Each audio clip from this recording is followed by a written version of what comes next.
আসসালামু আলাইকুম এভরিওয়ান, কেমন আছেন সবাই? আশা করি ভালো আছেন। আমিও আলহামদুলিল্লাহ খুব ভালো আছি।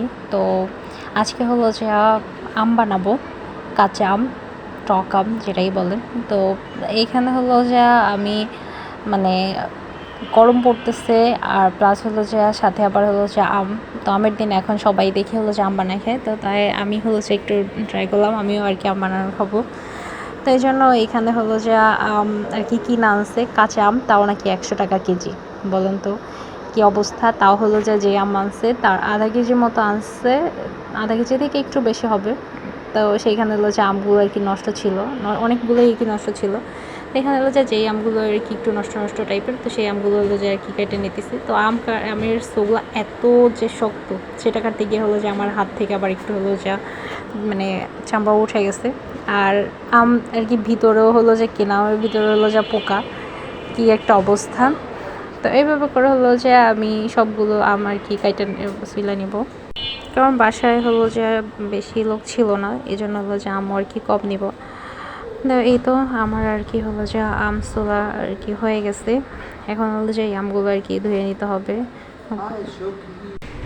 তা আমগুলো হলো যে খুব ভালোভাবে আর কি ধুয়ে নিব। আর এখানে 3টা আমি নিছি, বেশি আম নেই যে আম 3টা আর কি একটু নষ্ট ছিল ওই আমগুলো। তা আমি একটু ঢং ঢং করতেছিলাম। তারপর হলো যে আমগুলো ধোয়ার পরে এখন আমার আর কি হলো যে এই আমগুলো আর কি ছুলবো। তো ওই দিন হলো যে সবগুলো হলো যে এটা দিয়ে হলো যে করছি, আম ছুলছি প্লাস কাটা বলেন সবগুলো আর কি এটা দিয়ে কাজ সারছি। তো এইখানে হলো যে আমি আর কি 3টা আমি হলো যে কাটতেছিলাম, আর আমার হাতে শুধু ব্যথা লাগতেছিল। আর তারপর স্যারকে বললাম যে একটু গাইডে দেওয়ার জন্য। তো স্যারে আবার হলো যে ওই সাইডে ছিল, স্যার বলতেছে তুমি কাটো, আমি হলো যে বানিয়ে দিব, সমস্যা নাই। তো তারপর হলো যে এখানে আমি আর কি আমগুলো আর কি একটু ছুলতে প্রবলেম হয়েছিল, কারণ আমার ছোলার সময় হলো যে একটু হাতে আর কি লাগছিল।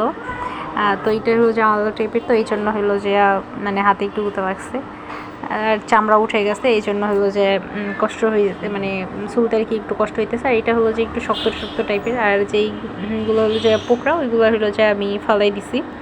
তো এই তো আমার হলো যে আর কি এগুলো হয়ে গেছে। এখন হলো যে আমি এখানে কাঁচামরিচ দেবো, তো আমি এখানে ছুরি কিছুই অ্যাড করি নাই, আর কিছু আনিও নাই।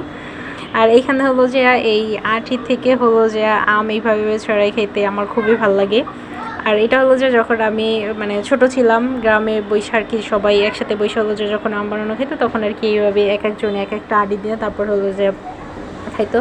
তো তারপর হলো যে কাঁচামরিচ আবার কাটবো কী করে, এত অলস আমি, এই জন্য হলো যে ওই মানে সোলার ইমেশন দিয়ে আর কি কাটতেছিলাম। তো এইভাবে করে হলো যে সবগুলো আর কি কাঁচামরিচ কাঁচামরিচ এখানে হলো যে ঝালটা আমি অত একটা দিই নাই, কারণ আমি অত একটা ঝাল আর কি খেতে পারি না। আর আমার হাত জ্বলতেছিল দেখে এই জন্য স্যার আর কি হলো যে বানাইছে, আর আমি আবার হলো যে চিনি দিয়ে দিতেছিলাম, কারণ আম বানানোর আর কি টক ঝাল মিষ্টি না হলে ব্যাপারটা আর কি জমে না। তো এই ছিল হলো যে আজকের ভিডিও। তো কমেন্ট করে জানাবেন যে ভিডিওটা কেমন হয়েছে। যদি ভিডিওটা ভালো লেগে থাকে তাহলে লাইক কমেন্ট করে শেয়ার করে দেবেন। দেখা হবে অন্য কোনো ভিডিওতে। সে পর্যন্ত আপনারা ভালো থাকবেন, সুস্থ থাকবেন। আল্লাহ হাফেজ।